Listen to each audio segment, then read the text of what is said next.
اعوذ باللہ من الشیطان الرجیم، پناہ مانگتی ہوں میں اللہ کی شیطان مردود سے۔ بسم اللہ الرحمن الرحیم، شروع کرتی ہوں اللہ کے نام سے جو بڑا مہربان نہایت رحم کرنے والا ہے۔ سورہ مریم مکی ہے اور اس میں 98 آیتیں اور 6 رکوع ہیں۔ شروع کرتی ہوں میں اللہ تعالیٰ کے نام سے جو بڑا مہربان نہایت رحم والا ہے۔ کاف ہا یا عین صاد، یہ ہے تیرے پروردگار کی اس مہربانی کا ذکر جو اس نے اپنے بندے زکریا پر کی تھی، جبکہ اس نے اپنے رب سے چپ کے دعا کی تھی کہ اے میرے پروردگار، میری ہڈیاں کمزور ہو گئی ہیں اور سر بڑھاپے کی وجہ سے بھڑک اٹھا ہے، لیکن میں کبھی بھی تجھ سے دعا کر کے محروم نہیں رہا۔ مجھے اپنے مرنے کے بعد اپنے قرابت داروں کا ڈر ہے، میری بیوی بھی بانجھ ہے، بس تو مجھے اپنے پاس سے وارث عطا فرما جو میرا بھی وارث ہو اور حضرت یعقوب علیہ السلام کے خاندان کا بھی جانشین، اور میرے رب تو اسے مقبول بندہ بنا لے۔ اے زکریا، ہم تجھے ایک بچے کی خوشخبری دیتے ہیں جس کا نام یحییٰ ہے۔ ہم نے اس سے پہلے اس کا ہم نام بھی کسی کو نہیں کیا۔ زکریا علیہ السلام کہنے لگے، میرے رب، میرے ہاں لڑکا کیسے ہوگا جبکہ میری بیوی بانجھ اور میں خود بڑھاپے کے انتہائی ضعف کو پہنچ چکا ہوں۔ ارشاد ہوا کہ وعدہ اسی طرح ہو چکا، تیرے رب نے فرما دیا ہے کہ مجھ پر تو یہ بالکل آسان ہے، اور تو خود جبکہ کچھ نہ تھا میں تجھے پیدا کر چکا ہوں۔ کہنے لگے، میرے پروردگار، میرے لیے کوئی علامت مقرر فرما دے۔ ارشاد ہوا کہ تیرے لیے علامت یہ ہے کہ باوجود بھلا چنگا ہونے کے تو 3 راتوں تک کسی شخص سے نہ بول سکے گا۔ اب حضرت زکریا علیہ السلام اپنے حجرے سے نکل کر اپنی قوم کے پاس آ کر انہیں اشارہ کرتے ہیں کہ تم صبح و شام اللہ تعالیٰ کی تسبیح بیان کرو۔ اے یحییٰ، میری کتاب کو مضبوطی سے تھام لے، اور ہم نے اسے لڑکپن ہی سے دانائی عطا فرما دی اور اپنے پاس سے شفقت اور پاکیزگی بھی۔ وہ پرہیزگار شخص تھا اور اپنے ماں باپ سے نیک سلوک کرنے والا تھا، وہ سرکش اور گناہ گار نہ تھا۔ اس پر سلام ہے جس دن وہ پیدا ہوا اور جس دن وہ مرے اور جس دن وہ زندہ کر کے اٹھایا جائے۔ اس کتاب میں مریم کا بھی واقعہ بیان کر جبکہ وہ اپنے گھر کے لوگوں سے علیحدہ ہو کر مشرقی جانب آئیں اور ان لوگوں کی طرف سے پردہ کر لیا۔ پھر ہم نے اس کے پاس اپنی روح جبرائیل علیہ السلام کو بھیجا، پس وہ اس کے سامنے پورا آدمی بن کر ظاہر ہوا۔ یہ کہنے لگی، میں تجھ سے رحمان کی پناہ مانگتی ہوں اگر تو کچھ بھی اللہ سے ڈرنے والا ہے۔ اس نے جواب دیا کہ میں تو اللہ کا بھیجا ہوا قاصد ہوں، تجھے ایک پاکیزہ لڑکا دینے آیا ہوں۔ کہنے لگی، بھلا میرے ہاں بچہ کیسے ہو سکتا ہے؟ مجھے تو کسی انسان کا ہاتھ تک نہیں لگا اور نہ میں بدکار ہوں۔ اس نے کہا، بات تو یہی ہے، لیکن تیرے پروردگار کا ارشاد ہے کہ وہ مجھ پر بہت ہی آسان ہے، ہم تو اسے لوگوں کے لیے ایک نشانی بنا دیں گے اور اپنی خاص رحمت، یہ تو ایک طے شدہ بات ہے۔ پس وہ حمل سے ہو گئیں اور اسی وجہ سے وہ یکسو ہو کر ایک دور کی جگہ چلی گئیں۔ پھر دردزا اسے ایک کھجور کے تنے کے نیچے لے آیا، بولی، کاش میں اس سے پہلے ہی مر گئی ہوتی اور لوگوں کی یاد سے بھی بولی بصری ہو جاتی۔ اتنے میں اسے نیچے سے ہی آواز دی کہ آزردہ خاطر نہ ہو، تیرے رب نے تیرے پاؤں تلے ایک چشمہ جاری کر دیا ہے اور اس کھجور کے تنے کو اپنی طرف ہلا، یہ تیرے سامنے تر و تازہ پکی کھجوریں گرا دے گا۔ اب چین سے کھا پی اور آنکھیں ٹھنڈی رکھ، اگر تجھے کوئی انسان نظر پڑ جائے تو کہہ دینا کہ میں نے اللہ رحمان کے نام کا روزہ مان رکھا ہے، میں آج کسی شخص سے بات نہ کروں گی۔ اب حضرت عیسیٰ علیہ السلام کو لیے ہوئے وہ اپنی قوم کے پاس آئیں۔ سب کہنے لگے، مریم تو نے بڑی بری حرکت کی، اے ہارون کی بہن، نہ تو تیرا باپ برا آدمی تھا اور نہ تیری ماں بدکار تھی۔ مریم نے اپنے بچے کی طرف اشارہ کیا۔ سب کہنے لگے کہ لو بھلا، ہم گود کے بچے سے باتیں کیسے کریں؟ بچہ بول اٹھا کہ میں اللہ تعالیٰ کا بندہ ہوں، اس نے مجھے کتاب عطا فرمائی اور مجھے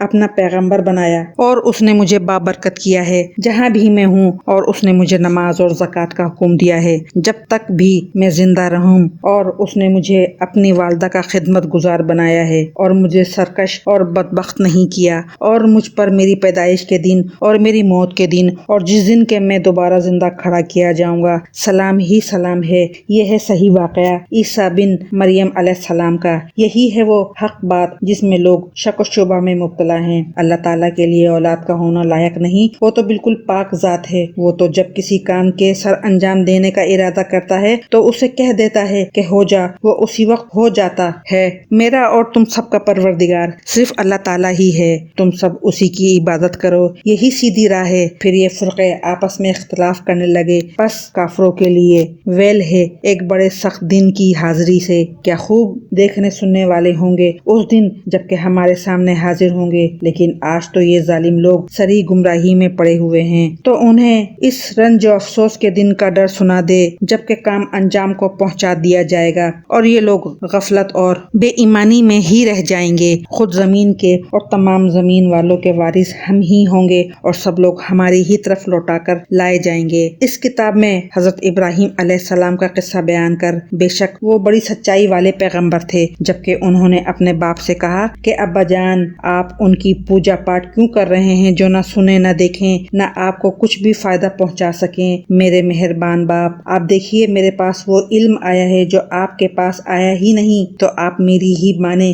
میں بالکل سیدھی راہ کی طرف آپ کی رہبری کروں گا۔ میرے ابا جان، آپ شیطان کی پرستش سے باز آ جائیں، شیطان تو رحم و کرم والے اللہ تعالیٰ کا بڑا ہی نافرمان ہے۔ ابا جان، مجھے خوف لگا ہوا ہے کہ کہیں آپ پر کوئی عذاب الہی نہ آ پڑے کہ آپ شیطان کے ساتھی بن جائیں۔ اس نے جواب دیا کہ اے ابراہیم، کیا تو ہمارے معبودوں سے روگردانی کر رہا ہے؟ سن، اگر تو باز نہ آیا تو میں تجھے پتھروں سے مار ڈالوں گا۔ جا، ایک مدت دراز تک مجھ سے الگ رہ۔ کہا، اچھا، تم پر سلام ہو، میں تو اپنے پروردگار سے تمہاری بخشش کی دعا کرتا رہوں گا، وہ مجھ پر حد درجہ مہربان ہے۔ میں تو تمہیں بھی اور جن جن کو تم اللہ تعالیٰ کے سوا پکارتے ہو انہیں بھی سب کو چھوڑ رہا ہوں، صرف اپنے پروردگار کو پکارتا رہوں گا۔ مجھے یقین ہے کہ میں اپنے پروردگار سے دعا مانگ کر محروم نہ رہوں گا۔ جب حضرت ابراہیم علیہ السلام ان سب کو اور اللہ کے سوا ان کے سب معبودوں کو چھوڑ چکے تو ہم نے انہیں اسحاق اور یعقوب علیہ السلام عطا فرمائے اور دونوں کو نبی بنا دیا، اور ان سب کو ہم نے اپنی بہت سی رحمتیں عطا فرمائی اور ہم نے ان کے ذکر جمیل کو بلند درجے کا کر دیا۔ اس قرآن میں موسیٰ علیہ السلام کا ذکر بھی کر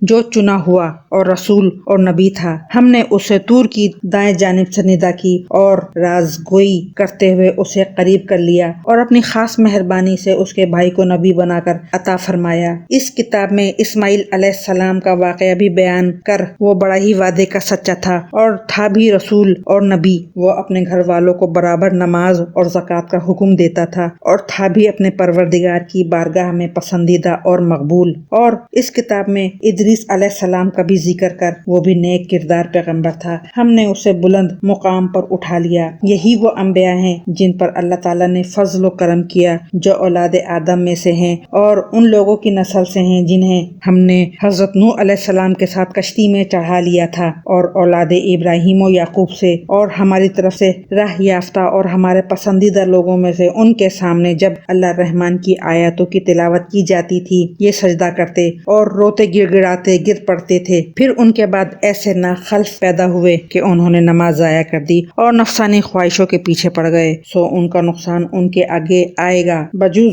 ان کے جو توبہ کر لیں اور ایمان لائیں اور نیک عمل کریں، ایسے لوگ جنت میں جائیں گے اور ان کی ذرا بھی حق تلفی نہ کی جائے گی۔ ہمیشگی والی جنتوں میں جن کا غائبانہ وعدہ اللہ مہربان نے اپنے بندوں سے کیا ہے، بے شک اس کا وعدہ پورا ہونے والا ہی ہے۔ وہ لوگ وہاں کوئی لغو بات نہ سنیں گے، صرف سلام ہی سلام سنیں گے۔ ان کے ہاں وہاں صبح شام ان کا رزق ہوگا۔ یہ ہے وہ جنت جس کا وارث ہم اپنے بندوں میں سے انہیں پاتے ہیں جو متقی ہوں۔ ہم بغیر تیرے رب کے حکم کے اتر نہیں سکتے، ہمارے آگے پیچھے اور ان کے درمیان کی کل چیزیں اسی کی ملکیت میں ہیں۔ تیرا پروردگار بھولنے والا نہیں، آسمانوں کا، زمین کا اور جو کچھ ان کے درمیان ہے سب کا رب وہی ہے، تو اسی کی بندگی کر اور اس کی عبادت پر جم جا۔ کہ تیرے علم میں اس کا ہم نام ہم پلہ کوئی اور بھی ہے؟ انسان کہتا ہے کہ جب میں مر جاؤں گا تو کیا پھر زندہ کر کے نکالا جاؤں گا؟ کہ یہ انسان اتنا بھی یاد نہیں رکھتا کہ ہم نے اسے اس سے پہلے پیدا کیا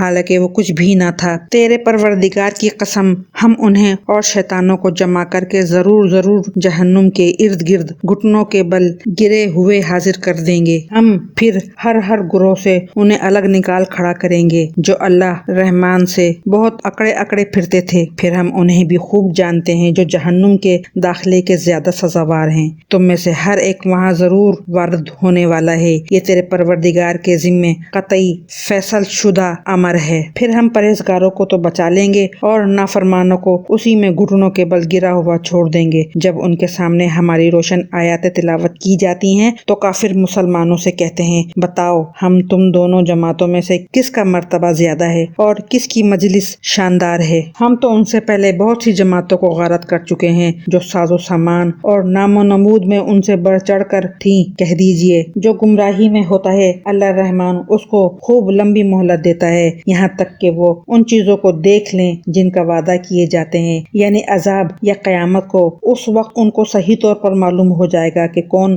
برے مرتبے والا اور کس کا جتھا کمزور ہے۔ اور ہدایت یافتہ لوگوں کو اللہ تعالیٰ ہدایت میں بڑھاتا ہے اور باقی رہنے والی نیکیاں تیرے رب کے نزدیک ثواب کے لحاظ سے اور انجام کے لحاظ سے بہت ہی بہتر ہیں۔ کیا تو نے اسے بھی دیکھا جس نے ہماری آیتوں سے کفر کیا اور کہا کہ مجھے تو مال و اولاد ضرور ہی دی جائے گی؟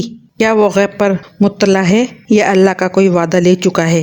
ہرگز نہیں، یہ جو بھی کہہ رہا ہے ہم اسے ضرور لکھ لیں گے اور اس کے لیے عذاب بڑھائے چلے جائیں گے، اور جن چیزوں کو کہہ رہا ہے اسے ہم اس کے بعد لے لیں گے، اور یہ تو بالکل اکیلا ہی ہمارے سامنے حاضر ہوگا۔ انہوں نے اللہ کے سوا دوسرے معبود بنا رکھے ہیں کہ وہ ان کے لیے باعث عزت ہوں، لیکن ایسا ہرگز ہونا نہیں، وہ تو ان کی پوجا سے منکر ہو جائیں اور الٹے ان کے دشمن بن جائیں گے۔ کیا تو نے نہیں دیکھا کہ ہم کافروں کے پاس شیطانوں کو بھیجتے ہیں جو انہیں خوب اکساتے ہیں؟ تو ان کے بارے میں جلدی نہ کر، ہم تو خود ہی ان کے لیے مدت شمار کر رہے ہیں۔ جس دن ہم پرہیزگاروں کو اللہ رحمان کی طرف بطور مہمان کے جمع کریں گے اور گناہ گاروں کو سخت پیاس کی حالت میں جہنم کی طرف ہانک لے جائیں گے، کسی کو شفاعت کا اختیار نہ ہوگا سوائے ان کے جنہوں نے اللہ تعالیٰ کی طرف سے کوئی قول قرار لے لیا ہے۔ ان کا قول یہ ہے کہ اللہ رحمان نے بھی اولاد اختیار کی ہے، یقیناً تم بہت بری اور بھاری چیز لائے ہو۔